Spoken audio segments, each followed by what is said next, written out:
Hi friends, welcome back to my YouTube channel Teju creations. ఈరోజు నేను ఆలు బఠానీ కర్రీ చేస్తున్నాను. దానికి కావాల్సినవి ఆలుని పీల్ తీసేసుకొని ఈ సైజులో కట్ చేసుకొని పెట్టుకున్నాను. అలాగే టమాటాలు, ఉల్లిపాయ, పచ్చిమిర్చి చీలికలు, బఠానీ అండ్ తాలింపు దినుసులు. స్టవ్ ముట్టించి కుక్కర్ పెట్టేసేసి 2.5 స్పూన్ ఆయిల్ వేసుకున్నాను. ఆయిల్ హీట్ ఎక్కింది. ఇప్పుడు దీంట్లో తాలింపు దినుసులు వేసేసుకున్నాము. ఇప్పుడు దీంట్లో ఉల్లిపాయ, పచ్చిమిర్చి వేసేసుకొని కలర్ చేంజ్ అయ్యేంత వరకు మగ్గించుకోవాలి. ఉల్లిపాయలు లైట్ కలర్ చేంజ్ అయినాయి. ఇప్పుడు దీంట్లో జింజర్ గార్లిక్ పేస్ట్ యాడ్ చేసేసుకొని అది పచ్చి స్మెల్ పోయేంత వరకు బాగా ఫ్రై చేసేసుకోవాలన్నమాట. పచ్చి స్మెల్ అంతా పోయింది. ఇప్పుడు దీంట్లో టమాటాస్ యాడ్ చేసేసుకున్నాము.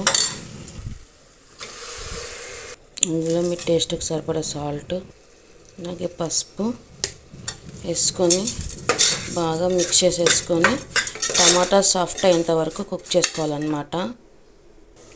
చూసారంటే టమాటా సాఫ్ట్ అయిపోయినాయి.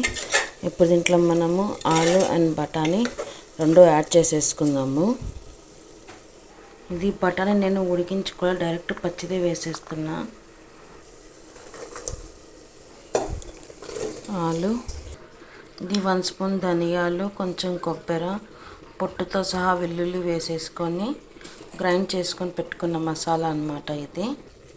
ఇప్పుడు ఇది ఇందులో వేసేసుకొని అలాగే 2 స్పూన్స్ కారం వేసేసుకొని కొంచెం గరం మసాలా అంతా కలిపేసేసుకోవాలా. అలాగే 1 గ్లాస్ ఆఫ్ వాటర్ యాడ్ చేసేసుకొని కొంచెం కొత్తిమీర వేసేసుకోవాలి.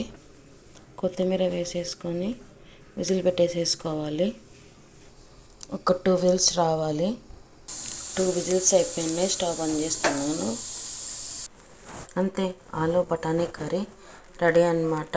ఇది రైస్లోకి, చపాతీలోకి, పరోటాలో కూడా టేస్ట్ చాలా బాగుంటుంది. తప్పకుండా మీరు కూడా ట్రై చేయండి. ఈ వీడియో కనుక నచ్చట్లయితే లైక్ చేయండి, షేర్ చేయండి, సబ్స్క్రైబ్ చేసుకోండి. Please to like, share and subscribe to Teju creations. అలాగే ఇది బగారా రైస్లో కూడా, జీరా రైస్లో కూడా చాలా బాగుంటుంది.